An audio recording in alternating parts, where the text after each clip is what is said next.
Good morning, everyone, and welcome to the Pittsburgh Current podcast. I am Pittsburgh Current editor and publisher Charlie Deach. Thank you for coming and joining us this morning. We have a great show planned for you. We also, as usual, we have our web product online at pittsburghcurrent.com.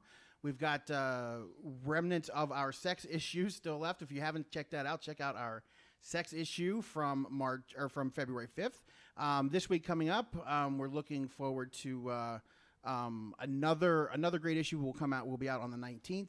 And you can also keep up on our coverage of the situation involving Post-Gazette publisher John Block, a story that we first brought you on Monday. We've been following it ever since. So check out pittsburghcurrent.com to stay up to date with that, and on our socials at PGH Current.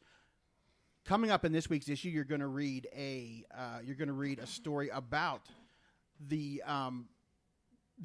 Black Bottom Film Festival, and that's the topic of our discussion today. We have Cydney Nunn and Joe Lewis from the August Wilson Cultural Center. Thank you guys for joining us. Thanks for having us. Glad to be here. And that runs February 22nd to 24th. Either way, talk to me a little bit about the Black Bottom Film Festival, when it got its start, and what prompted it. Well, actually, it starts tomorrow, the 15th, with Real House Cinema. And it goes from the 15th through the 24th, starting at Real House.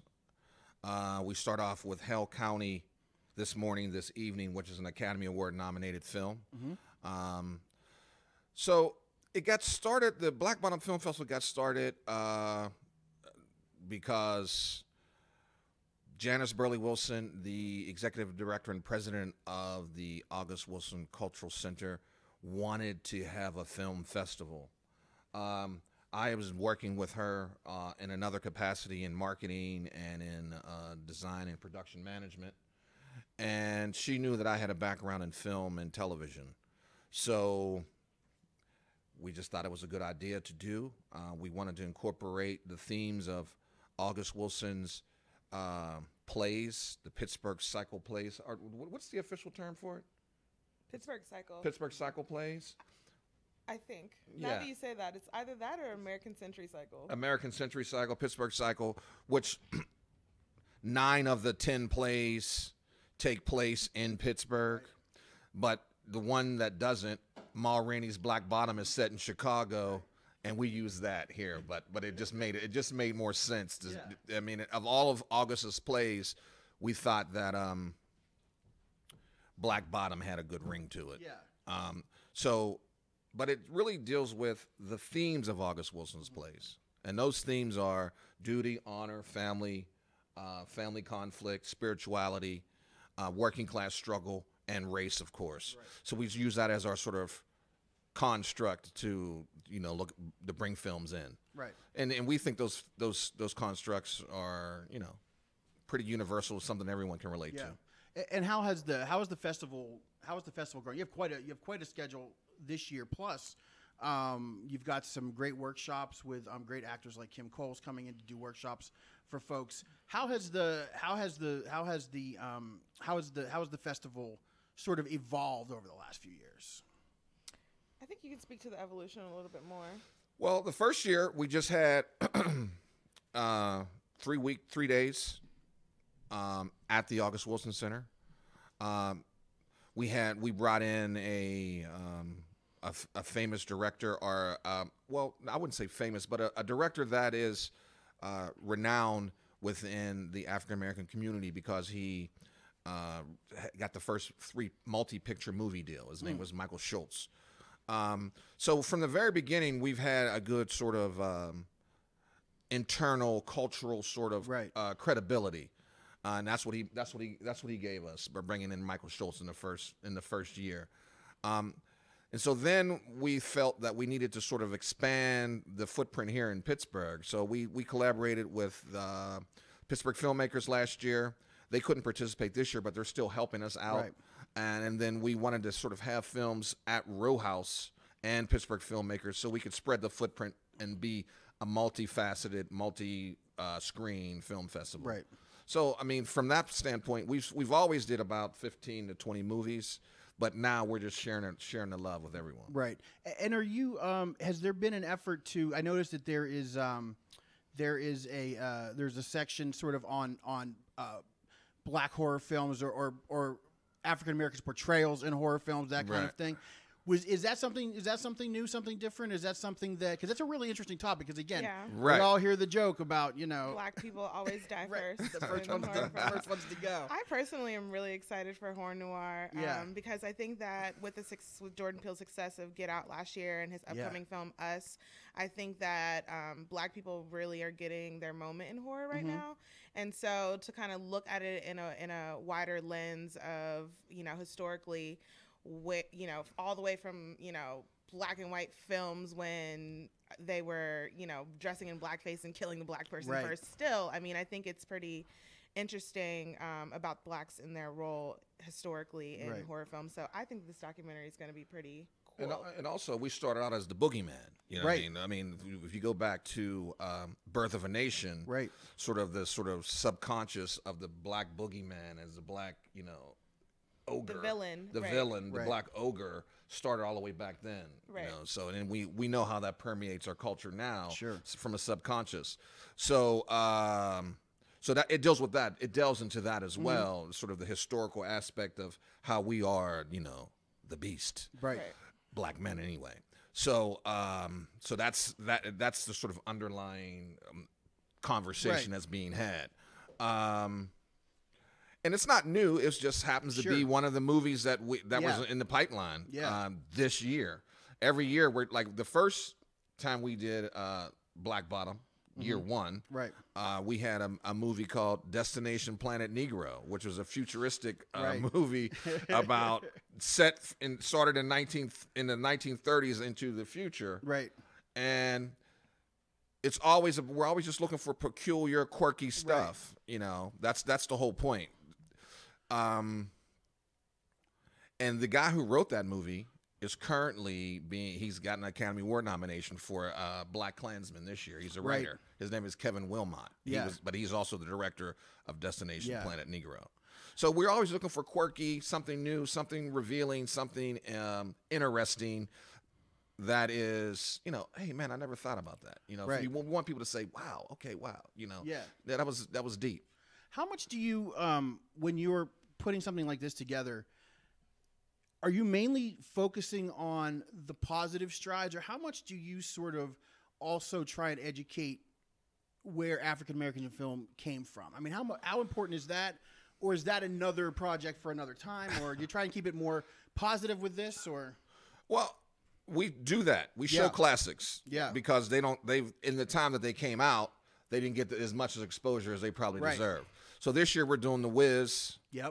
And we're doing For Love of Ivy, starring Cydney Poitier. Last year we did a movie that Harry Belafonte produced that didn't get the love that it probably deserved. Was incredible. You thought so? I really enjoyed that. What was the name of it? It's escaping me. No, let me see. It was called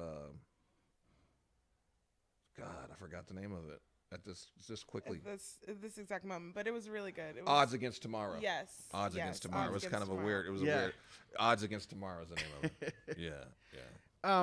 So obviously, like you said, overlooked films, and you also do some things with blaxploitation films, also to do sort of what's the one? What are you doing this year? Is it Sweetback's badass song? And that was, again. That's something that was from Brian's in mind. Brian Mendelsohn. Brian and I we're like-minded people. The guy who runs president and director of Row House. He felt that movie was important to see because again it was overlooked. But again it deals with the sort of themes of oversexed black man and the pimp, the sort of stereotype. And so that sort of Sweetback sort of explodes that notion.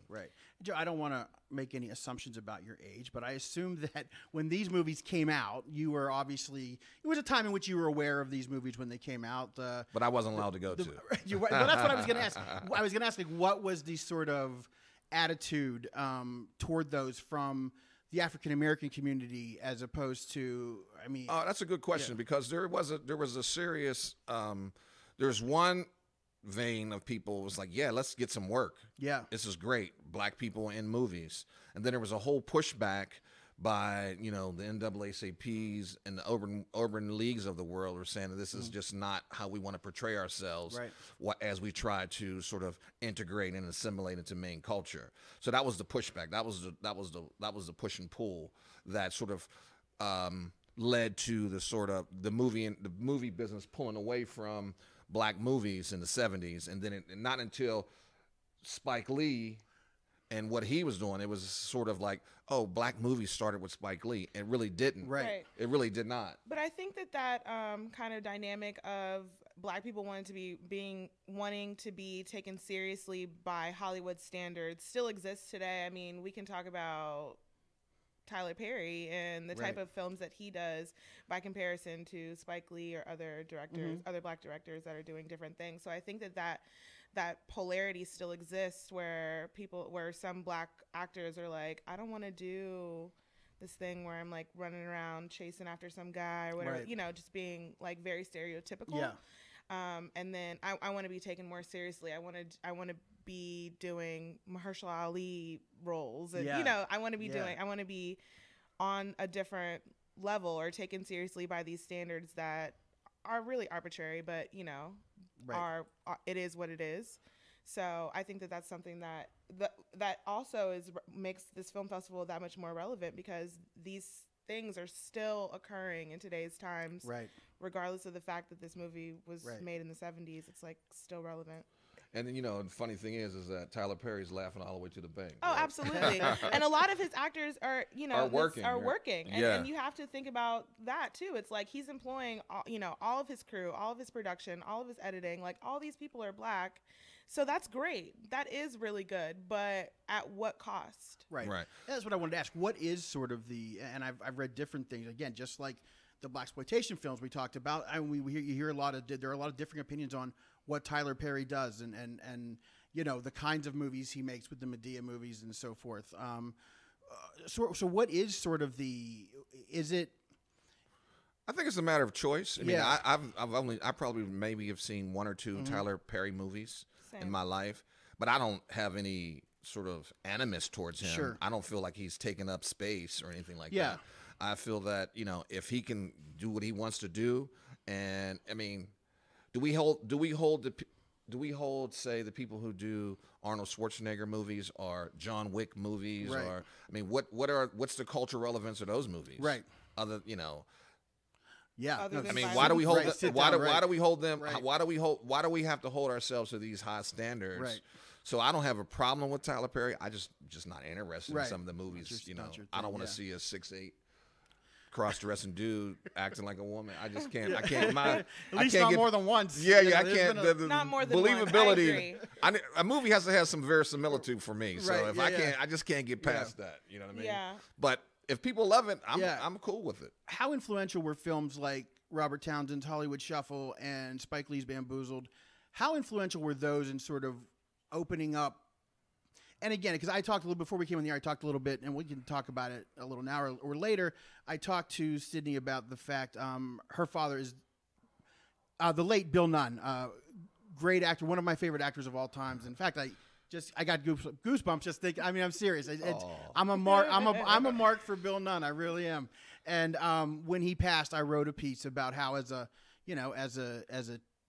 tubby white kid from a small town in Ohio, you live in your very controlled sort of world.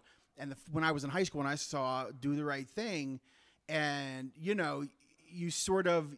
there's something you like about the character Radio Raheem from the beginning. He's sort of rough. He's but something that you grow to like about him. And then to see what happens to him at the end, and your dad played that scene was brilliant. And I just want to say to you that movie was sort of, I grew up you should surprise you, I grew up in a conservative household, but that film opened my eyes to other things going on in the world. And so that helped me to then, as I went off into college and as I moved into journalism, it really helped sort of form who I was in my opinions of this stuff that's screwed up in the world. And so I just want to, I thank your dad, but I want to, just what your dad did, that role was just, it meant a lot. And it wasn't just, I never really saw that as a black movie. I heard about it and I wanted to see it. And, it really opened my eyes. And your dad was always one of my favorites. I think I've pretty much seen everything he was in. So, wow, you're better than me. I think that that's the point of films like that are supposed to give people an idea of what life is like outside of their own bubble. Right. And especially in this region, I mean, I'm from Atlanta originally, so I'm coming from a black bubble into Pittsburgh, which is totally different. Yeah. But I think that, there were a lot of people like you who probably saw something in that movie that made them think, okay, there's a lot going on outside of my small sphere that I live in. Right. So I think that, what was the original question about films like Hollywood Shuffle and Bamboozled, did they help sort of have they helped sort of open up roles for African American actors, but also just sort of the way they portrayed the industry in such a Bamboozled, especially in just such an openly, this is what you think of us, the blackface and so forth. I mean, it really put it out there. But then again, a few years ago, we had the whole situation at the Oscars with the African American movies. So I think that Oscar's so white. And we had her here last year. We had April Rain here last year to talk about that. I think it's been an ongoing conversation. Yeah. I mean, just like our country's relationship with race, it's always been an ongoing conversation that continues to be had. However, I think that over time, with Oscars So White, with movies like Bamboozled, with movies like Hollywood Shuffle, with conversations, I mean, I think it's starting to impact the industry. Yeah. I mean, now there's more people in the Academy. Yeah. That's the important thing, who make the decisions. I mean, the Oscars are made by a group of people that are in the industry. The decisions of who gets an Oscar, who's nominated for an Oscar, all of that is determined by the people that are in the business. And there's more people in the business. They've opened up the opportunities for people to participate more, so that now you see Hale County this evening being nominated, Bill Street being nominated, Black Panther being nominated for Oscars. That's all because more people are participating. Right. And Bill Street is going to be is an Oscar that's in the film festival as well. Oh, great. What are some of the films that you're looking forward to most at people seeing at the film festival? I'm definitely looking forward to seeing Pa on 2. That's one of the shorts that we're showing on Sunday, and it's on the style of French New Wave, and it's set in Atlanta, and it's going to be a really interesting story. I don't really know the full details of what happens, but I think that it's about not being judged by how you talk and how you sound, right? I mean, and how you look. Yeah, appearances are not everything, but that's the overarching conversation in that movie. I like all of them. Yeah. I mean, we have movies that are done by somebody who's on a shoestring budget. Right. Rollo from Around the Corner to Oscar-nominated films. Yeah. That's the whole point. Right. To sort of give an audience or a platform for the whole gamut of African-American filmmakers. Yeah, I've been calling the lineup really eclectic because it's like a very interesting mix, but all have these like common threads that make it work. So. Right. And I'm looking forward to seeing the Idris Elba movie, Yardi. Yeah, because I was interested in that whole sort of, Kingston, Jamaica sort of thing, and reading about it. It's really. As soon as I heard about that opportunity, I was like all over it, man. I was like, we had to go through a lot of stuff to bring that here because at the August Wilson Center, we don't have a DCP player, so we had to go through all of this stuff to get in a new player, get in a new DVD player, get in a Region B, all of the things, all of the little details we had to, but because I wanted that film so bad. And the filmmakers, Pittsburgh filmmakers, Harris Theater, Regent Square, they sort of bridged the gap for me on that one. So I want to give a shout out to them. Great. Joe Morrison and the filmmakers. Fantastic. You are listening to the Pittsburgh Current podcast. We're talking with Cydney, Nunn, and Joe Lewis about the Black Bottom Film Festival at the August Wilson Cultural Center starting tomorrow through the 24th of February. February 24th. But also something going on this weekend we want to tell you about. The Pittsburgh Botanic Gardens presents Bitters and Sweets, Saturday, February 16th from 7 to 11 p.m. Bitters and Sweets is a community event featuring musical entertainment, food, cocktails, and dancing. For more information or registration, you can go to their website, pittsburghbotanic.org. So getting back to the film festival, how do you see this? How do you see this progressing as we go along? I mean, I assume we can plan on future installments of the festival, and yes, but we're a nonprofit. We need people. We need a lot of people to show up, so that, sort of just demonstrate the relevance to everyone. Hopefully, we're on more screens next year. We have a link to what filmmakers, and we have movies at the Harris and in Regent Square, which we did last year. We had movies but a whole lineup of movies or a whole roster of movies at Harris. Right. Hopefully, we have more participation. Yeah. This type. We didn't have this last year. We weren't as relevant last year as we are this year. Right. And thanks to you doing things like this, just so that it's more on the top of mind of everyone in the city, and so people to realize that, black films are just a reflection of America. Right. It's not necessarily Black America. It's America. Like you said, Radio Raheem touched you when you were a young person. It's the same thing. I mean, it's just like, hey, we're all in this thing together. We all are confused. We are all upset about certain things. We're all afraid, stressed. Right. It's all the same thing. We're just trying to get along. We're just trying to make a living. Right. And so we're all intertwined.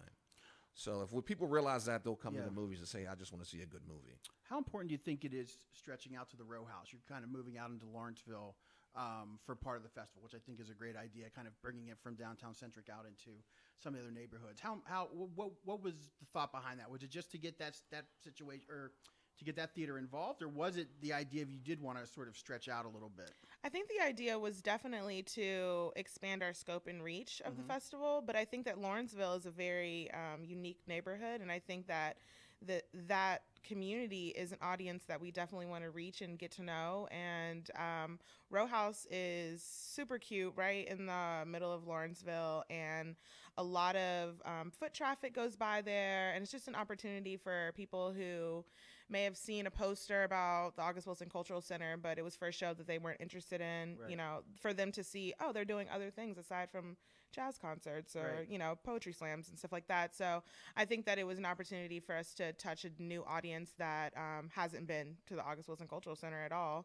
And for them to say, oh, they do film festivals? What is this? So also, it's, if you go to a film festival abroad or somewhere else, there's always multiple screens. Yeah, of course. Yeah. So that's all. It was just from a very sort of nuts and bolts standpoint. Yeah. It was like, we need to be on multiple screens or to be considered a real film festival. Right. And, sort of have people take us seriously. Right. So that was the point. Is there outreach plan to, I mean, obviously this gets the cultural center. It hopefully reaches more folks.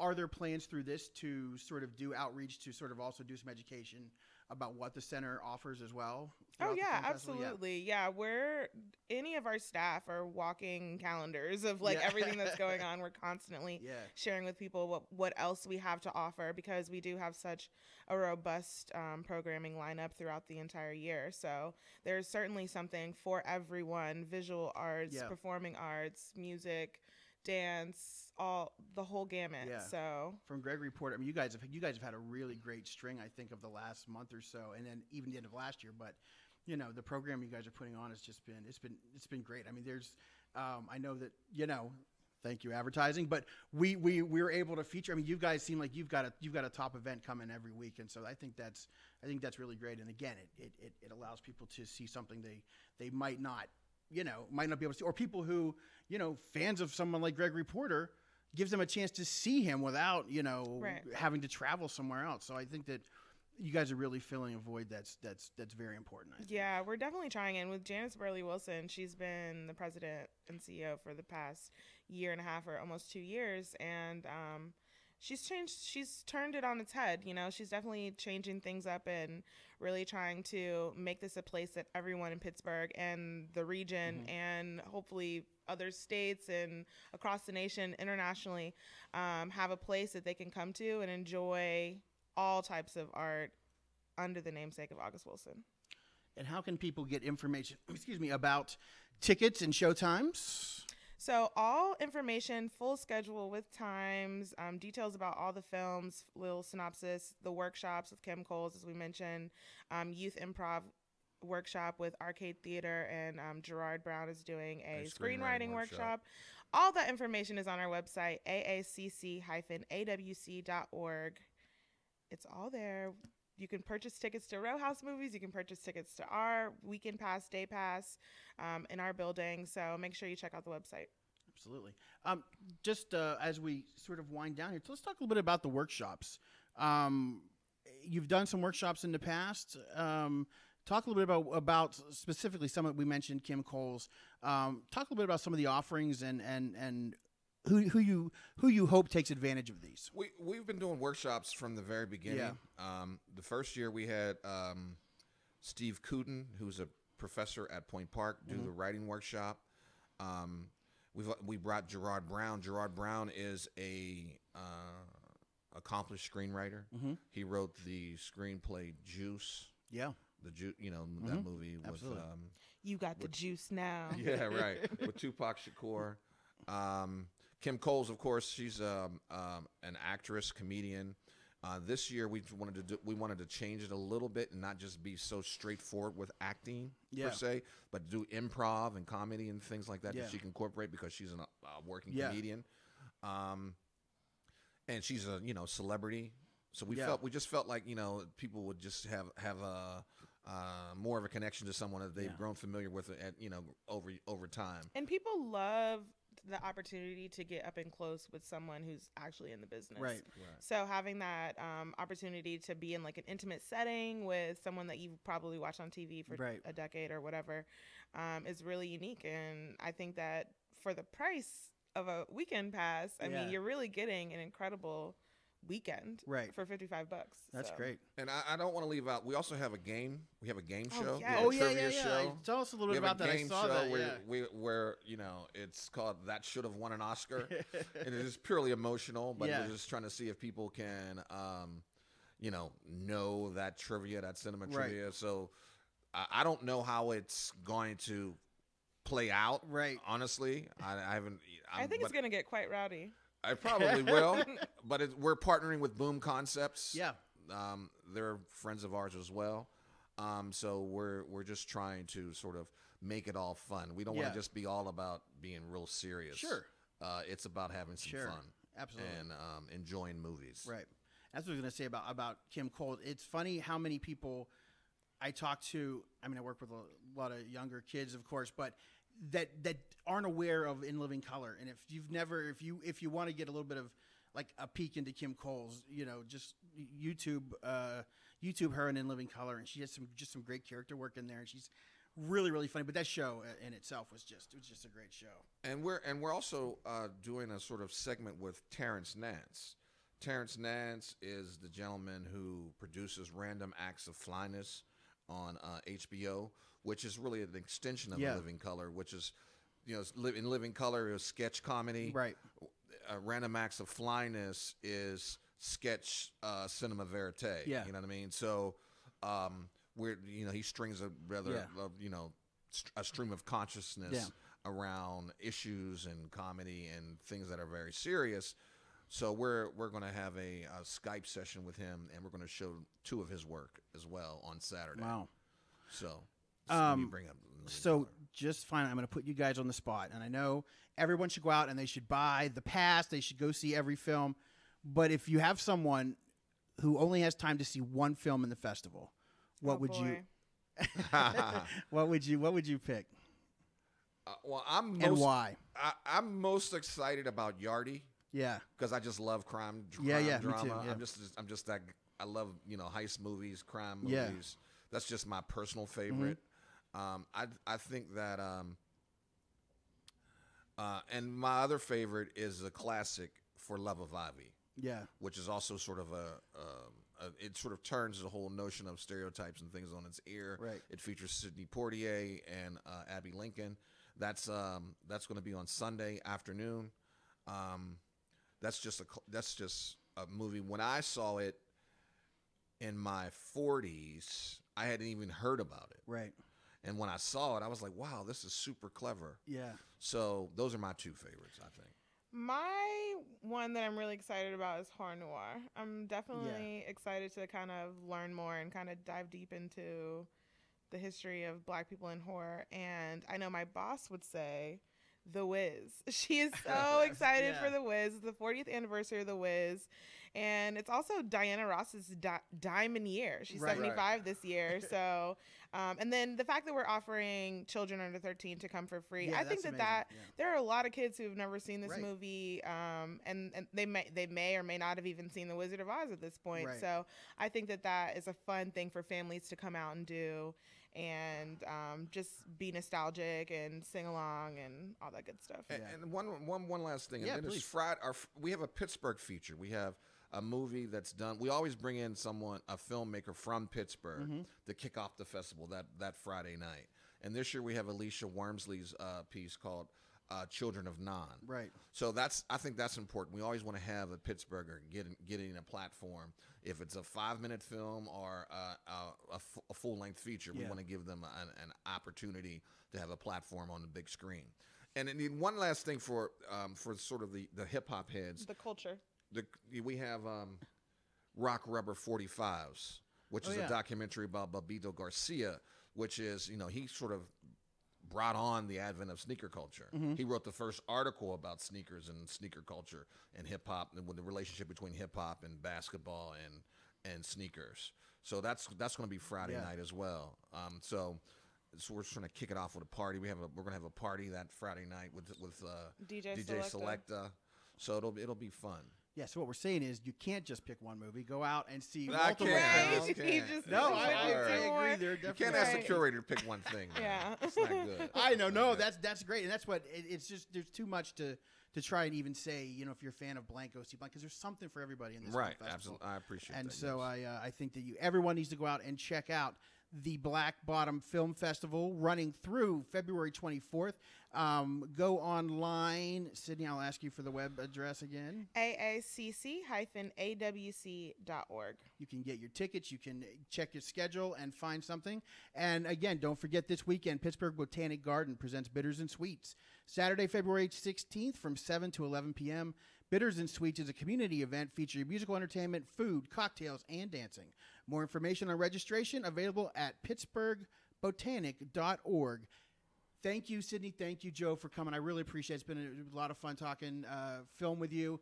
And Cydney, again, I'm sorry that I sort of marked out for your dad, but he was... That's totally cool. You said you wanted to ask me something else. Well, I was sort of brought it up. Yeah, I was gonna ask, I guess, is your interest in film, how much of that came from your dad? And a lot of it, I would say. Yeah, we definitely watched. I started watching HBO movies at a very young age, and we would get all those Academy screeners for my whole childhood, because as a member of SAG, you are eligible to vote as a part of the Academy. So I would see a ton of movies from all different genres. I was watching movies with subtitles at 13, 14. So I definitely think that I got a very good taste of film culture at a young age. But it wasn't that I necessarily was sitting with my dad and watching movies, but it was just that it was always on a topic of discussion, whether he's out working or the screeners are coming to the house or whatever the case may be. So I definitely got a chance to kind of learn what I like on my own. His favorite genre was actually classic films. Turner Classic was always on. AMC was always on. If it's in black and white, he prefers it. So I definitely think that I have been watching movies forever because of that. So what was the first movie of your dad's that you saw? Do you remember? Maybe Sister Act. Maybe was that the first movie? That's a good question. I think maybe Sister Act. Yeah. So because I was born after his first Spike Lee stuff. And then a lot of the stuff that he did in the 90s was rated R, so I didn't see any of that. And as I'm getting older now, I'm watching things. Of course, He Got Game, or I just recently saw the name is totally, I'm blinking on the name, but I'm seeing movies that he did all the time, and people come up to me and say, oh, I saw your dad in Things to Do in Denver While You're Dead, and I'm like, that's a great film. I've never seen that. That's awesome. So yeah, there are a ton that I still haven't seen. He was great in it. He was great in that film too. Yeah, he's just like I said, he meant a lot to me growing up, and so I just want to say to you and your family that I really appreciate the work your dad did. I mean, it really, if it can reach a white kid from Ohio, it could reach it can span any sort of gap. So I really appreciate that, and I appreciate you bringing that up, because I did want to ask you about that. And so now I'll say thank you for watching the Pittsburgh Current Podcast. New issue on the streets February 19th, and we will see you next week.